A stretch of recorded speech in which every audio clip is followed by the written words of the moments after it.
A very good morning to all of you. Students, today we are going to begin with chapter number 5, Accounting Equation. As you all are very much aware about what is our accounting equation, which we have discussed in the previous chapters, we are going to begin the practical portion for this accounting equation in this chapter. However, let us first discuss what is accounting equation. An accounting equation is a mathematical expression which shows that assets and liabilities of a firm are equal.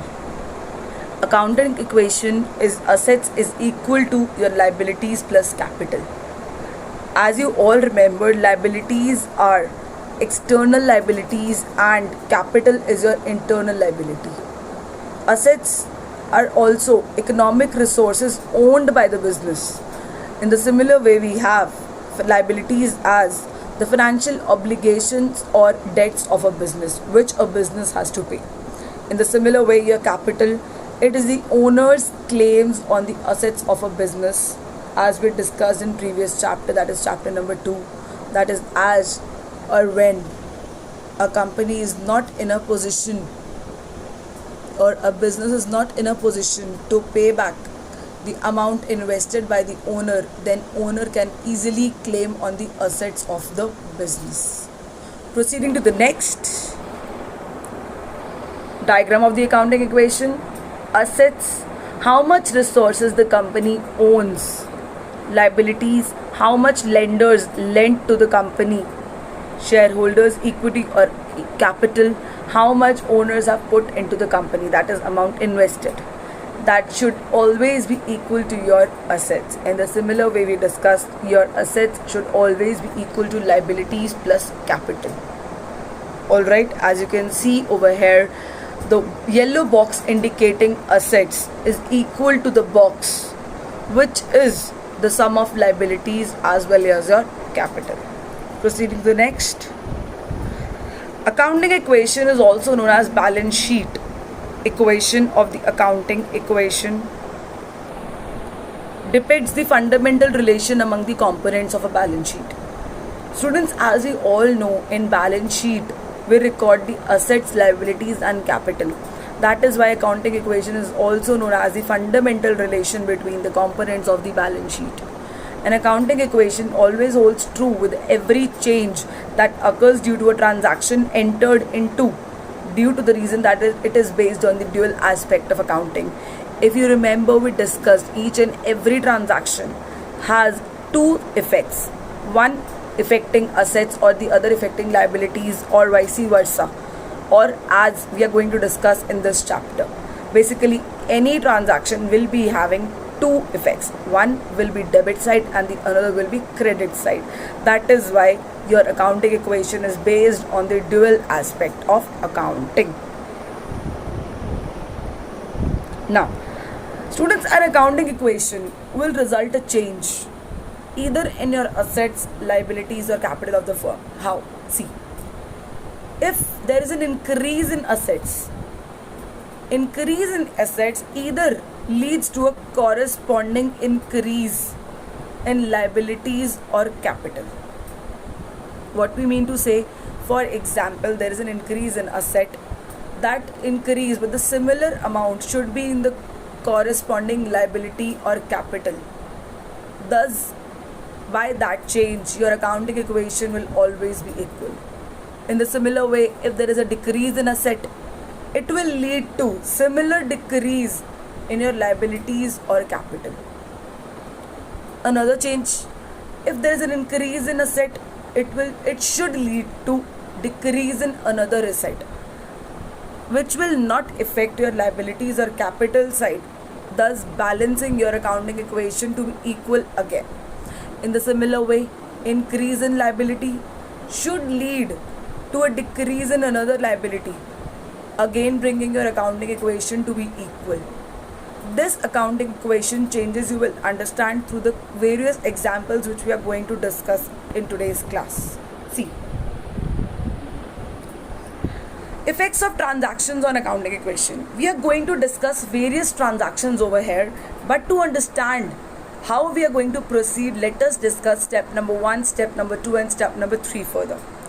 Step 1 says ascertain the variables, that is assets, liabilities or capital of an equation affected by a transaction.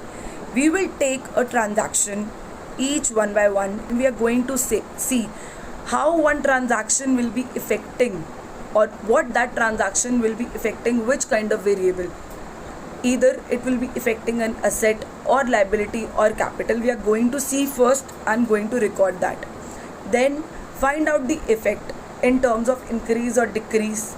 If it is an asset, it is an asset. In the similar way, it should bring a change in liability also. We are going to see whether it is bringing about an increase in that asset as well as increase in that liability, or decrease in that asset as well as decrease in that liability. Find out the effect in terms of increase or decrease of a transaction on the variables of an equation. Next, your third step goes about show the effect on appropriate side of an equation and ensure that the total of right hand side is equal to the left hand side. Now what is that right hand side and left hand side indicate? That is, assets should always be equal to your liabilities plus capital. We are going to see if assets are increasing, in the similar way your liabilities should also increase by that corresponding amount. Thus your accounting equation will again be balanced. Let us see how. Format of an accounting equation. Students, we are given with a very first transaction, that is, you started your business with cash. Suppose we started our business with cash rupees 50,000. Now, as you all are aware that whenever a person is going to invest in a business, that amount is known as your capital. Thus, two variables affected over here are, first one is your capital and the another one is your cash. Now cash being an asset, we are going to record cash under our assets. So the very two variables affected are as capital and asset. Now step 2 says we have to see the increase or decrease in these two variables. So as we know, we are going to invest the amount, thus your capital gets increased by 50,000. In the similar way, cash in the business, that is asset in the business, gets increased by 50,000. Step 3 says your accounting equation is assets is equal to liabilities plus capital. Under assets, you're going to record cash, which is equal to liabilities. Since here no liabilities are recorded over here, but the capital has been introduced, you are going to record capital, and under cash 50,000, under capital 50,000. The very basic point which we are going to see over here is whatever account which we are going to open over here, the corresponding amount should be recorded below that only. And after each and every transaction, we are going to balance our equation, that is balancing of accounting equation. We will see this also.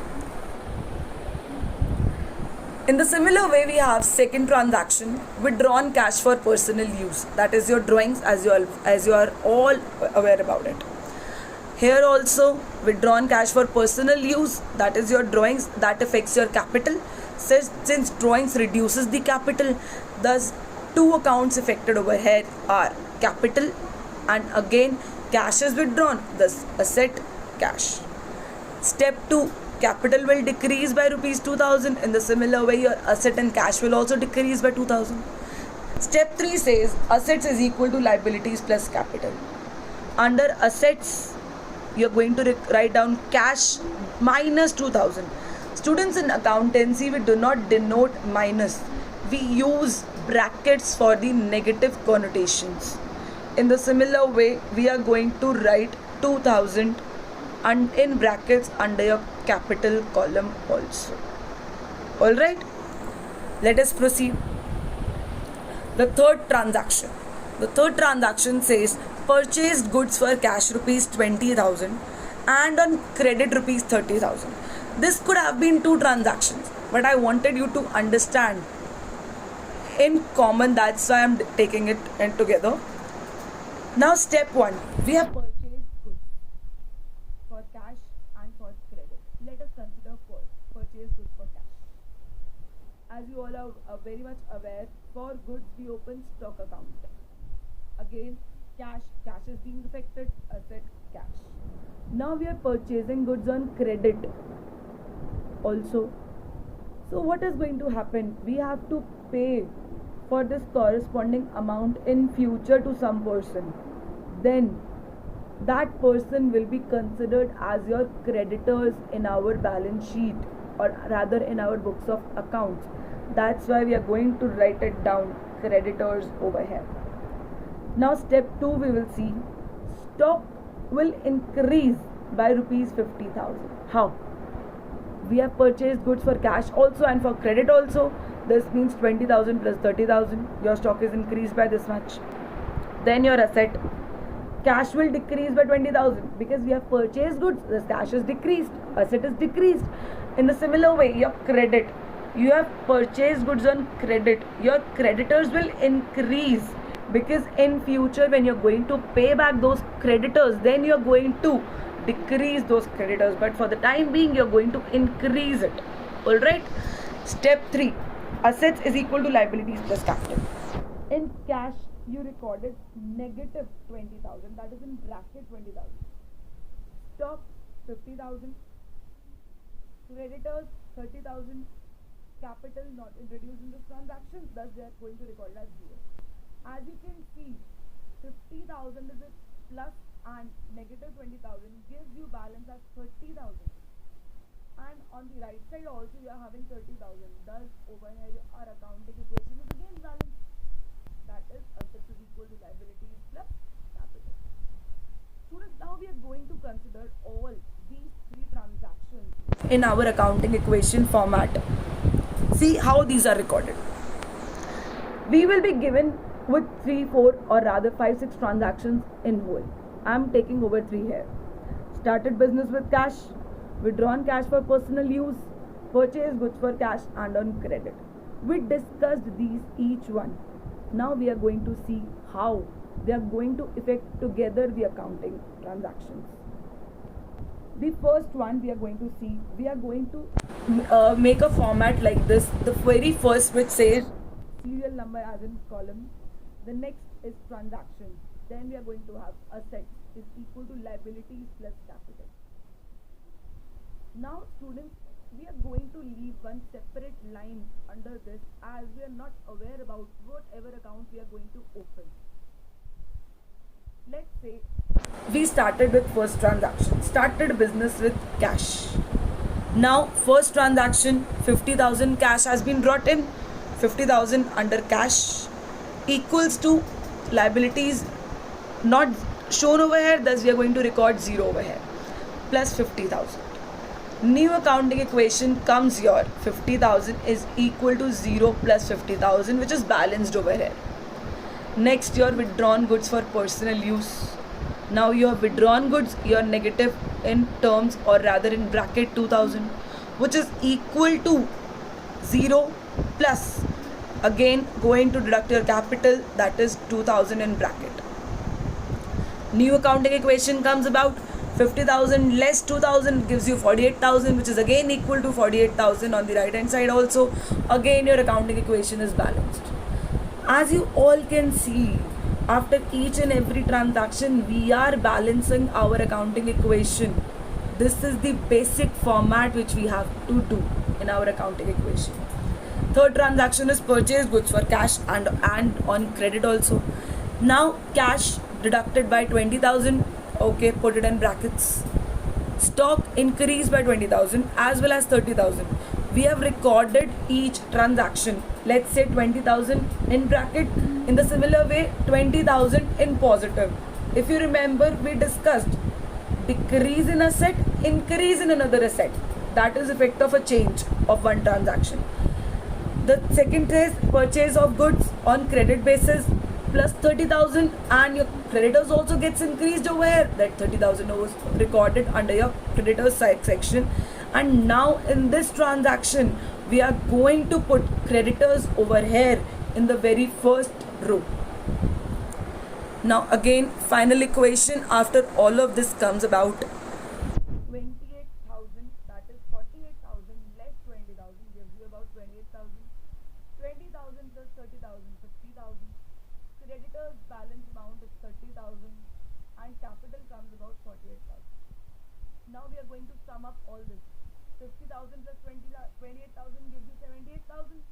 In the similar way, on the right hand side, 30,000 plus 48,000 gives you 78,000. Again, over here, after this transaction, also your accounting equation is balanced. Thus, over here, it is very much clear. After each accounting transaction, even after having two or three aspects or two or three effects, it is balanced over here. Ma'am, you said in dual aspect of accounting we are only going to have two side effects, or rather we can say each transaction affecting two accounts. Basically, we mean to say that is minimum two accounts. It can be maximum to three or four. Alright, proceeding to next students. Purchase furniture for cash. This is the fourth one, which we are going to incorporate again in that previous question. Now, purchase furniture for cash. Step 1. We have to see two variables affected. First one is your furniture, which is again an asset. Similarly, in the asset side, you have recorded cash also. Step 2. Furniture will increase by 15,000. However, your asset cash will decrease by 15,000. Step 3 says assets is equal to liabilities plus capital. Two accounts affected, cash plus furniture. Under cash, negative 50,000. Under furniture, 15,000 and positive. In liabilities, capital 0, 0, reason being there is no effect on the liabilities side also and capital side also. Alright, we are going to incorporate this fourth transaction in the previous question, and what do we get? See. We ended our equation over 28,000 plus 50,000, 30,000 plus 48,000, as you can see over here. The fourth transaction, purchased furniture for cash. Cash gets reduced by 15,000.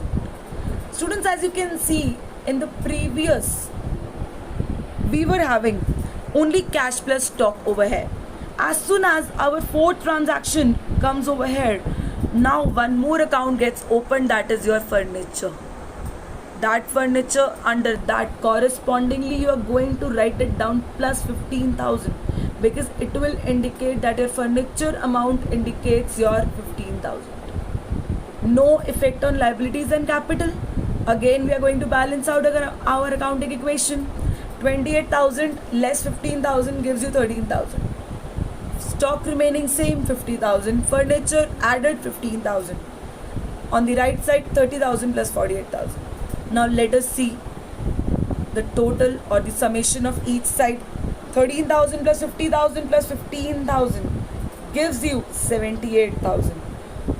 Similarly, on the right side also 30,000 plus 48,000 gives you 78,000.